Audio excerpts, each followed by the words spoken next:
Secretário, muito obrigado por vir, por aceitar o nosso convite, por vir ao nosso estúdio. Muito obrigado. Eu que agradeço, na verdade, estar aqui no Nova Brasil, né? Fazia muito tempo que eu queria vir pessoalmente, né? Na verdade, com a pandemia, a gente fazia sempre por telefone. É um prazer estar aqui, Mauro, Adriana. Deixar um abraço para o Chaim, querido amigo, que tem feito um grande trabalho na área de comunicação também. Secretário, a gente estava abordando a questão do Enem e o senhor e mais ex-ministros da educação, o senhor como ex-ministro da educação também, além dos ex-ministros Tarso Genro, Fernando Haddad, Aloysio Mercadante, Renato Janine Ribeiro, Mendonça Filho, publicaram uma carta falando sobre a grave crise do INEP, né? O INEP, o órgão que é o responsável pelo Enem. Como é que o senhor avalia a atual situação do INEP, essas informações todas que a Rosiane trouxe para a gente sobre o Enem e o futuro do INEP, que é um órgão tão importante dentro da estrutura do Ministério da Educação?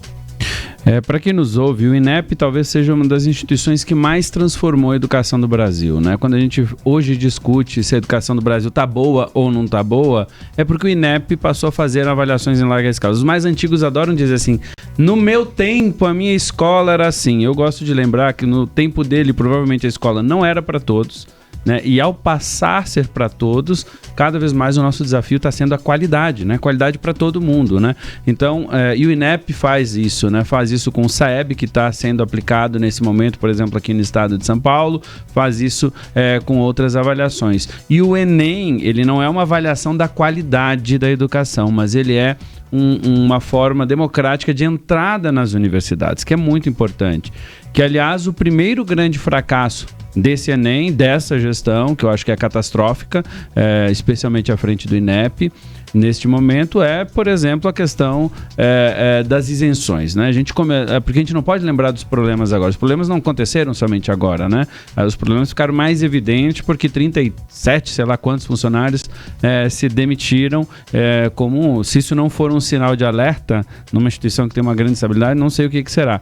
Mas lembrem, a questão da isenção, né? Tirou a isenção para um tanto de alunos pobres no meio de uma pandemia e veja qual foi o reflexo. Milhões de alunos a menos no Enem. E agora com mais uma abstenção, mais um tanto de alunos sem o direito. E obviamente, quem está deixando de fazer não é o aluno que mais precisa.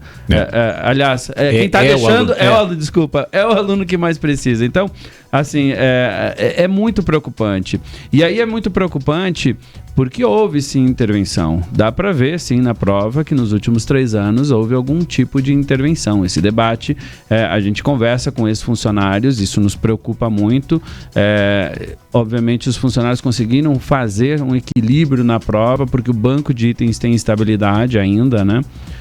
E obviamente mas você não vê mais assuntos como ditadura militar. Não cai há 3 anos o tema ditadura militar. Essa intervenção que o senhor está dizendo? Isso pode ser um exemplo, né? O próprio presidente falou assim, vocês, por exemplo, já não veem mais questões ligadas a gênero, né? A nomenclatura de gênero na prova do Enem, como já caiu anteriormente. Houve uma questão em que a questão mencionava uma espécie de um dialeto usado por algum grupo de homossexuais, por exemplo. E o presidente ontem, nessa conversa com apoiadores, falou, vocês já não veem mais esse tipo de coisa no Enem. Ou seja, deixando muito claro que tem intervenção, né? De alguma maneira teve, tanto que funcionários que alguns saíram por esse motivo, que queriam que ele mexesse mais na prova. Como eles gritaram, eles não conseguiram mexer tanto assim, mas mexeram em alguns pontos. E a coisa mais importante que os funcionários conseguiram defender e manter é o equilíbrio. Uma prova dessas, cada questão, ela tem um banco de itens, né, que tem lá.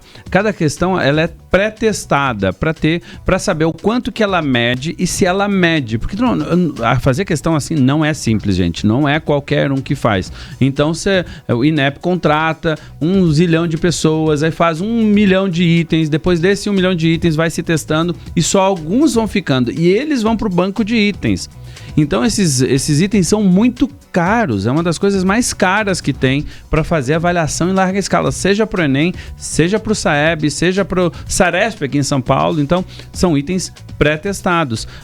Obviamente os funcionários conseguiram manter para não permitir alterações nos itens a ponto de perdê-los. Segundo, manter um equilíbrio na prova para ter comparabilidade. Como é que um menino que está fazendo a prova no Brasil inteiro sabe que a prova é equilibrada do ponto de vista técnico para a entrada no efeito vestibular que tem o Enem, né? Então, eu acho que essa foi a grande defesa. Mas é nítido, por exemplo, não é possível que a gente não possa ter uma questão, por exemplo, de um período histórico do Brasil fundamental. Veja, não há como negar, não interessa se a pessoa gosta que chame de ditadura militar ou não, né? Para mim é uma ditadura militar que o Brasil teve, simples assim, mas esse período histórico precisa ser reconhecido dentro de uma avaliação. Como é que uma geração inteira está entrando numa avaliação desse porte e não há discussão sobre esse tema? Para mim, há algum tipo sim de intervenção e a gente precisa ficar de olho, além do que a gente vive realmente com uma gestão de forma geral na educação muito ruim.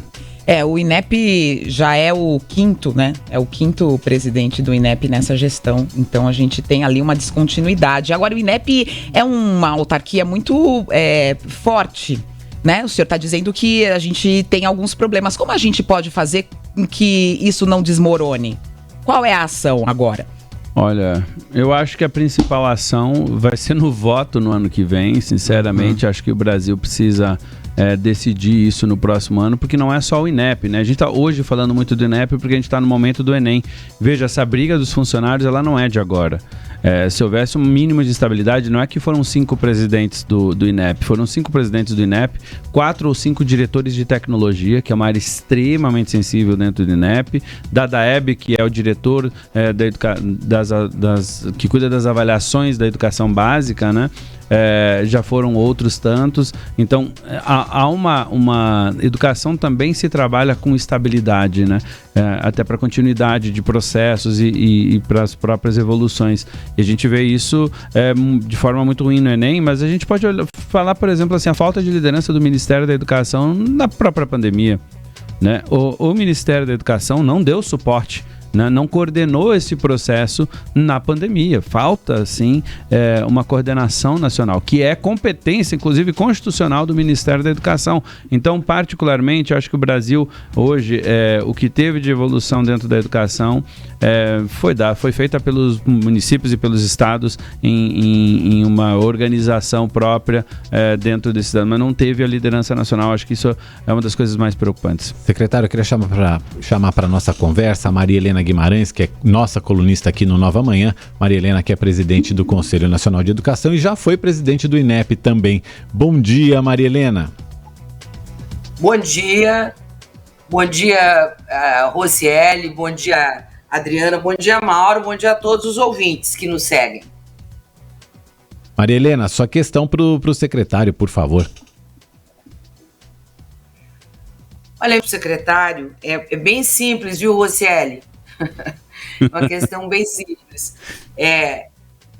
Qual é, na sua visão, a prioridade para a educação brasileira a partir do próximo ano, tendo em vista os impactos da pandemia, né? Nós sabemos, você talvez seja um dos poucos no Brasil que esteja fazendo um trabalho muito bem feito, muito articulado, de volta às aulas desde o ano passado, com um conjunto de ações ligados a pacote de internet para alunos, mais a formação continuada de professores, material para as escolas. A Secretaria de São Paulo tem feito um trabalho excepcional no que se refere à volta às aulas, né? E o cuidado que está tendo com diferentes dimensões desse processo. Mas nós sabemos que tem muitas redes no Brasil que não voltaram às aulas ainda, né? E muitas que não tiveram nada. Então a minha pergunta é, saindo um pouco de São Paulo, e o Brasil? Maria Helena, primeiro, bom dia, né? Maria Helena, que é uma das grandes vozes, uma mulher extremamente importante para a educação brasileira. Aliás, quando fala de INEP, não dá para falar na história do INEP sem falar da Maria Helena. E ela sabe muito bem da história, da importância dessa instituição que foi atacada aí recentemente. Mas, Maria Helena, eu acho que o Brasil ele vai passar por um ciclo, está passando começando um ciclo muito difícil de recuperação, né, na educação.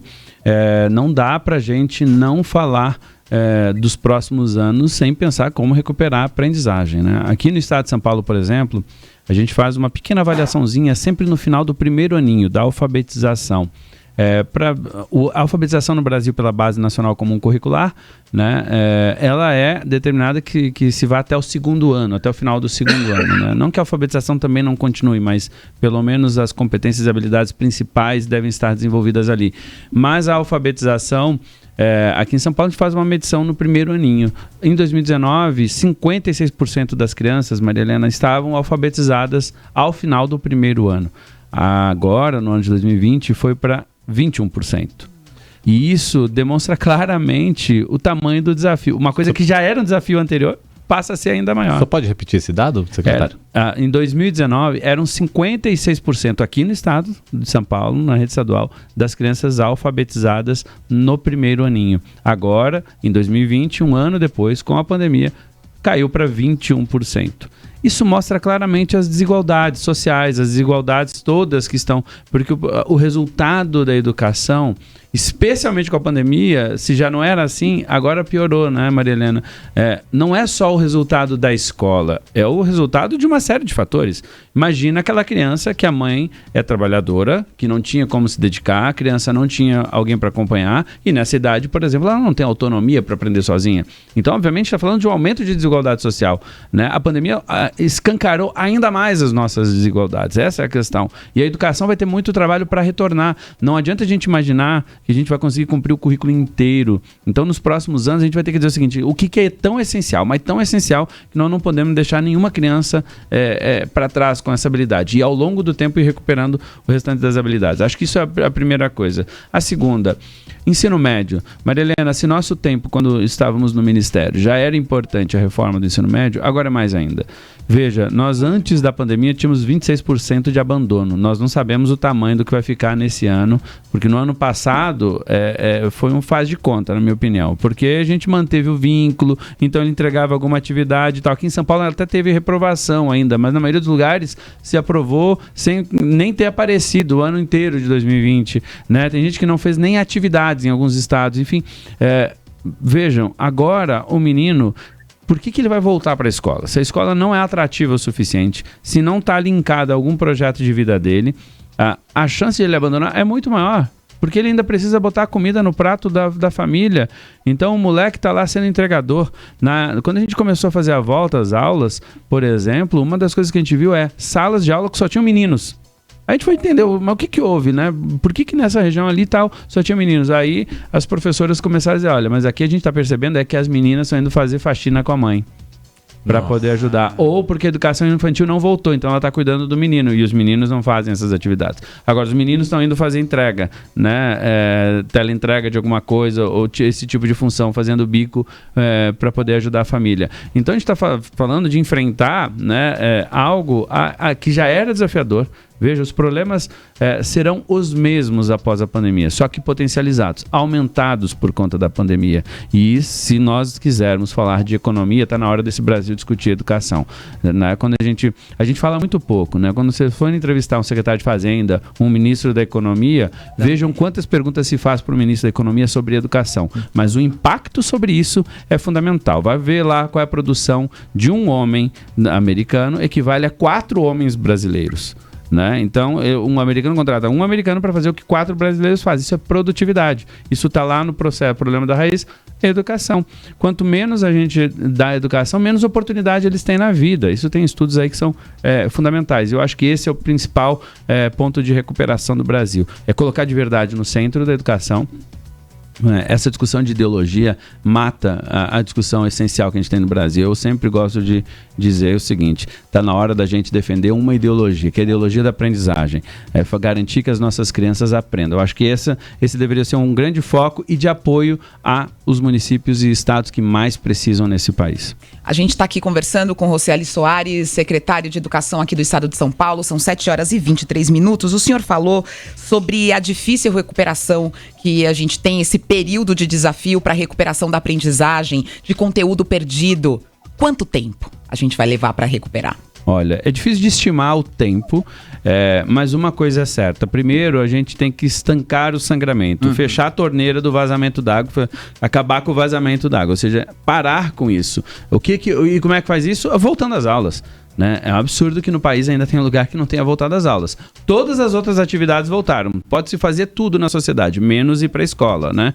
E olha, a ciência mostra hoje com clareza, com estudos robustos, que o lugar que as crianças estão mais seguras é na escola. Não é na rua nem em casa mesmo, né? A contaminação geralmente acontece em casa, porque o adulto saiu, vai dar um beijinho de boa noite, pronto. É ali que vai acontecer alguma coisa, na hora do jantar, enfim.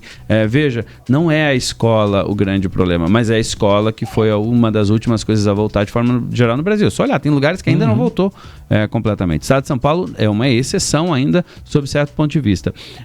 E, obviamente, então, você estancar isso, voltar presencialmente, é fundamental. Não só, porque a gente está falando aqui de aprendizagem, geralmente as pessoas estão ligadas à aprendizagem do cognitivo, aprender matemática, aprender língua portuguesa, que obviamente é fundamental. Claro. Mas tem outros aspectos, sabe, que são, por exemplo, Adriana, o desenvolvimento das competências socioemocionais. Essa geração que já tinha uma série de questões com uma tendência à ansiedade maior, à depressão maior, está cada vez pior, né? E a pandemia também amplificou esse problema. Então a escola também é importante para isso. E aí nós vamos levar, no meu entender, dependendo da série, algumas coisas se recuperarão mais rapidamente, 2 anos, algumas não se recuperarão. Por exemplo, o menino, meu filho, vou falar do meu filho. Meu filho completou agora 18 anos, ele está no 3º ano do ensino médio, está concluindo o ensino médio. Ele não tem mais a possibilidade de recuperação dentro da escola. Por exemplo, o sistema de ensino não tem mais a possibilidade. Ou ele vai recuperar com a vida, ou ele vai recuperar na faculdade, se Deus quiser ele vá para a faculdade. Veja, mas não é... Meu filho terá mais condições daqueles que são mais pobres, por exemplo, né? É essa desigualdade que vai dificultar mais. Mas nós temos que cuidar especialmente da geração da alfabetização, a transição do 6º ao 9º ano. Para mim, uma das etapas mais delicadas é o 6º ao 9º ano, porque é quando a criança está fazendo mudanças e tudo mais, e a gente tem grande possibilidade de abandono. Eu acho que esse é o tema fundamental, e eu imagino que o ano de 2022 seja o ano mais importante, especialmente 23 e 24. Secretário, a gente tem aqui uma pergunta do nosso companheiro Heródoto Barbeiro. Olá, secretário, bom dia. Já se disse que as escolas que têm melhor rendimento, que têm melhor resultado, são aquelas que são abraçadas pela comunidade, com participação maior das famílias, dos pais, das mães, dos líderes comunitários. Então, a minha pergunta é o seguinte: o que fazer para que isso aconteça? O que fazer para que as famílias voltem a abraçar a escola, a comunidade volte a abraçar a escola e a gente tenha, assim, uma qualidade de ensino melhor do que nós temos hoje? Bom, obrigado primeiro pela pergunta, Heródoto, um grande jornalista nosso do Brasil, né? Bom, primeiro eu acho que tem um aprendizado aqui da pandemia, né? De todas as coisas ruins que obviamente a gente tem na pandemia, eu acho que tivemos um aprendizado importante. Aliás, tivemos mais de um, mas um deles é o envolvimento da família. A família começou a entender um pouquinho mais o trabalho da educação, porque o que teve de pai e mãe que estava desesperado, né? Tinha inclusive vários memes, né? Galera, um tanto de piadas sobre né? Queria desesperadamente mandar o filho para a escola e tal. É importante que a família entenda o papel. Na própria Constituição brasileira foi muito sábio ao dizer que educação se faz com família e escola, não é um ou outro. E a família tem que parar de achar que mesmo classe média, alta, eu matriculei meu filho na escola, então resolvi o problema da educação. Eu acho que essa é uma mudança de cultura que a gente precisa. E, obviamente, esse é um grande desafio. Não é simples mobilizar a comunidade. Mas a liderança do diretor da escola, no envolvimento do projeto como um todo, é fundamental. A gente olha isso como... Isso tem estudos muito claros mostrando, e quando realmente o Heródoto tem razão, quando tem envolvimento da comunidade, o resultado da escola é maior. E, geralmente, o resultado sendo maior, mais se envolve a comunidade. Então, o que a gente precisa cada vez mais é conversar com os pais, é trazer para perto os pais. Nós não podemos afastar os pais do processo educacional. Os pais também precisam estar lá dentro para apoiar a escola. Esse é um movimento que a gente precisa trabalhar muito na cabeça. O que não é simples, gente. Tem muito pai que nem sabe direito o que é escola porque não foi alfabetizado, não teve oportunidade de ir para a escola, né? As gerações vão mudando com o tempo, né? Eu sei o que foi uma escola, mas meu pai não frequentou uma escola.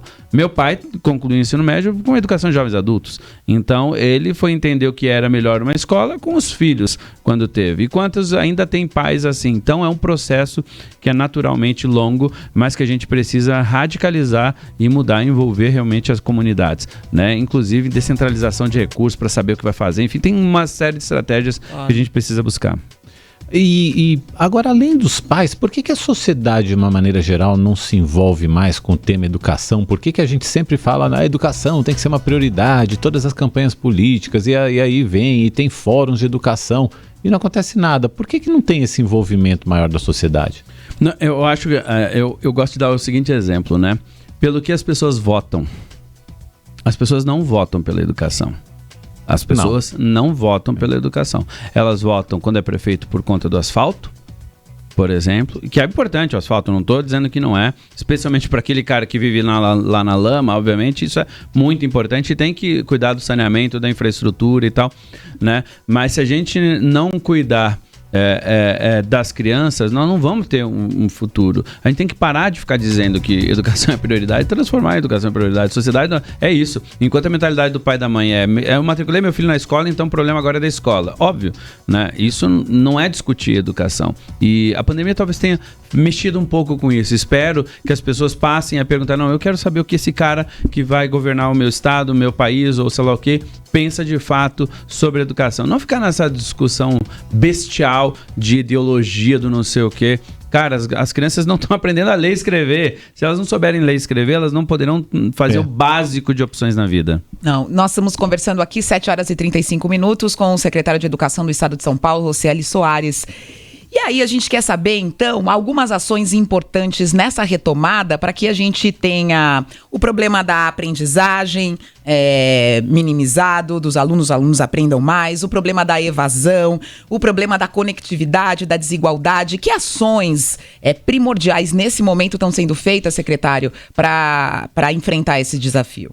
Olha, nós temos algumas coisas que são estruturais, né? Eu acho que aqui em São Paulo a gente começou primeiro fazendo uma mudança curricular, né? Uma reorganização curricular a partir da Base Nacional Comum Curricular. Nós também mexemos no currículo e mexemos, por exemplo, no componente. Uma das coisas importantes que eu gosto de destacar aqui e que a gente precisa trazer mais nós criamos a disciplina de projeto de vida, por exemplo, né? Que começou a ser feita no ano passado, aí veio a pandemia, obviamente, então a gente tem muita expectativa de que isso seja a espinha dorsal. É a espinha dorsal hoje do nosso sistema educacional.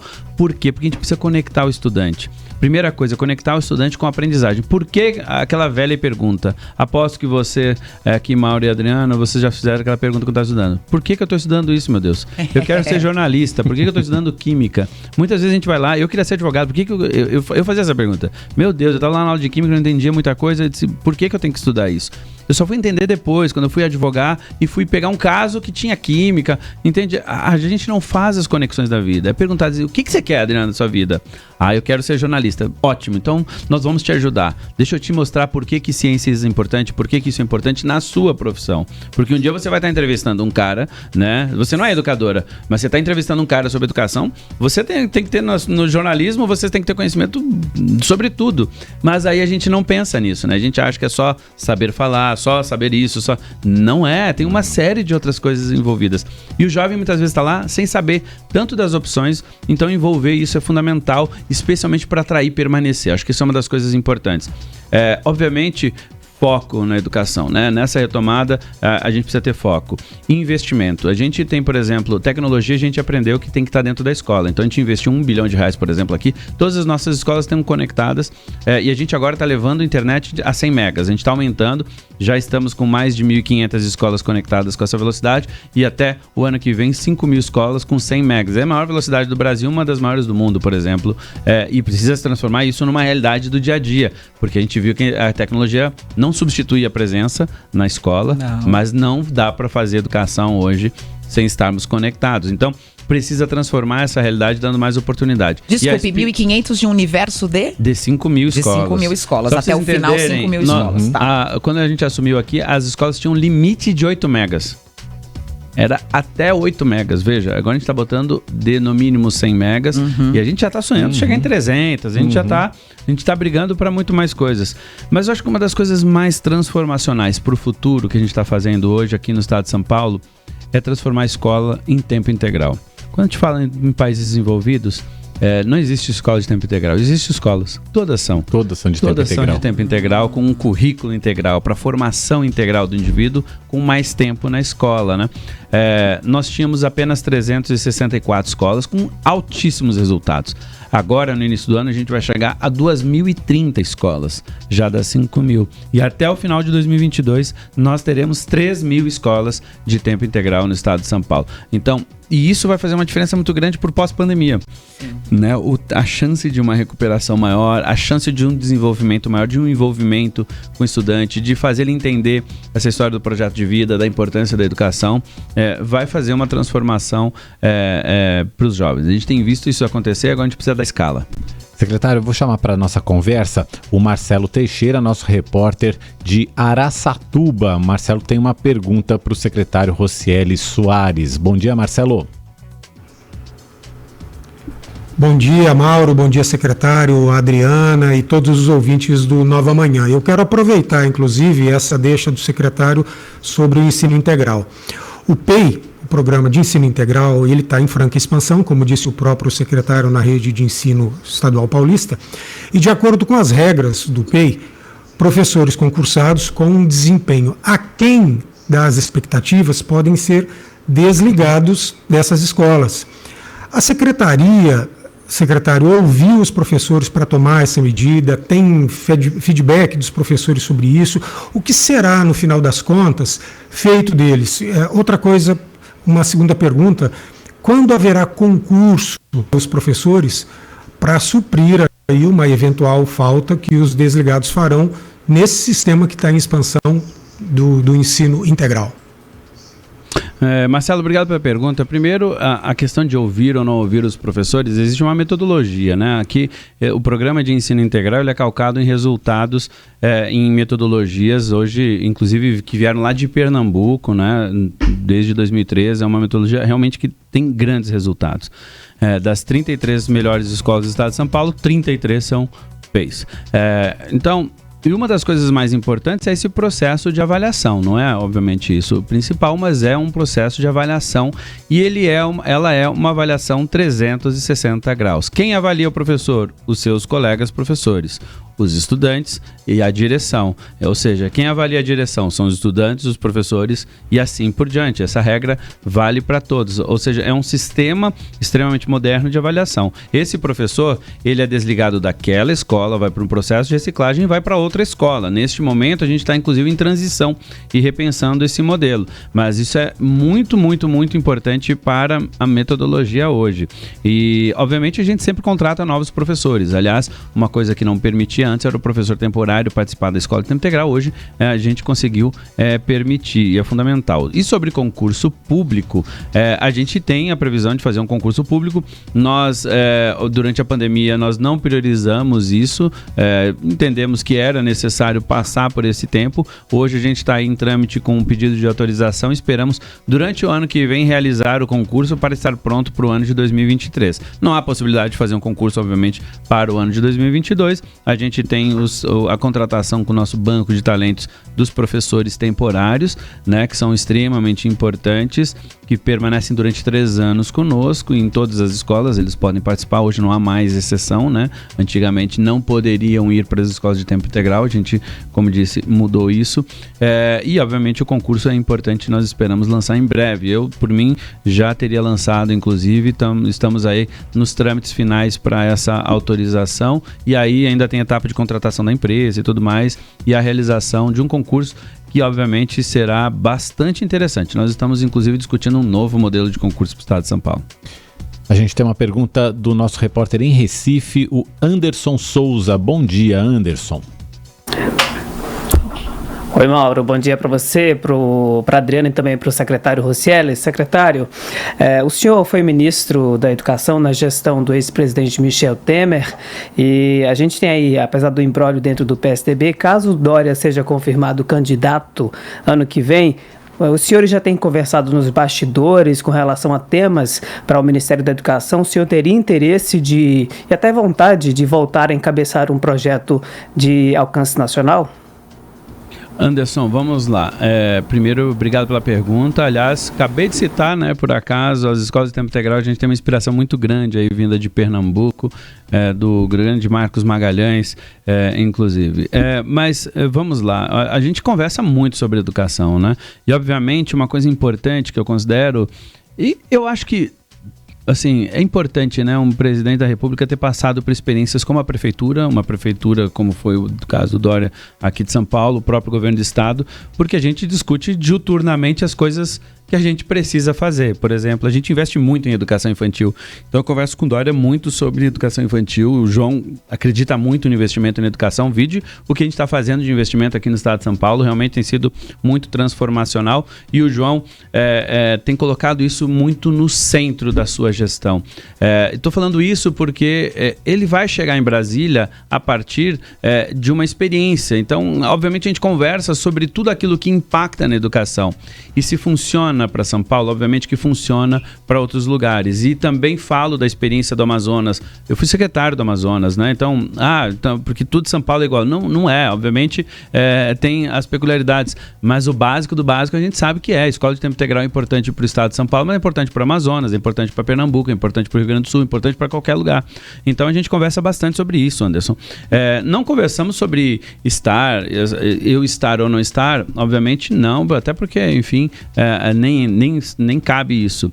Mas eu, particularmente, tenho meu coração dedicado à educação. Se eu for chamado para qualquer projeto que tenha a ver com educação, a minha tendência é sempre participar. E eu sempre disse que se eu fosse jogador de futebol, fosse convocado para a seleção brasileira, eu largaria qualquer coisa, Anderson. Então, sempre que eu for convocado para a seleção brasileira, eu vou estar lá. Até porque eu acho que a gente não pode deixar de acreditar e de nos dedicar e doar tudo que a gente puder para a educação brasileira. Agora, de qualquer forma, ano que vem, ano eleitoral, o senhor concorre a algum cargo, deputado federal, por exemplo?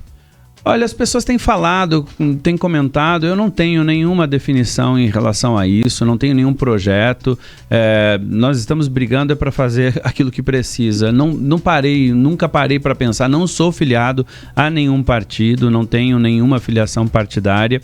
Obviamente convivo com o meio político, não tem como você ser secretário de educação, ministro como eu já fui, sem conviver com esse meio político. É importante que a gente tenha bons candidatos a todos os cargos, obviamente, e colocar mais o tema da educação, mas eu não tenho nenhuma definição nesse sentido hoje, particularmente. A dedicação única, clara, assim, é trabalhar pela educação, é fazer as coisas acontecerem. Se a gente não tiver foco, não tiver pressa para que a gente consiga acertar mais as coisas, a gente vai demorar mais décadas ainda para transformar o Brasil. Eu quero agradecer muito a sua presença, o secretário de Educação do Estado de São Paulo, Roscielli Soares, que conversou com a gente aqui ao vivo, veio ao nosso estúdio aqui no centro de São Paulo. Secretário, muito obrigado, volte sempre. Assim que o senhor tiver essa nova forma de fazer concurso para a educação, que o senhor deixou essa pista no ar aqui.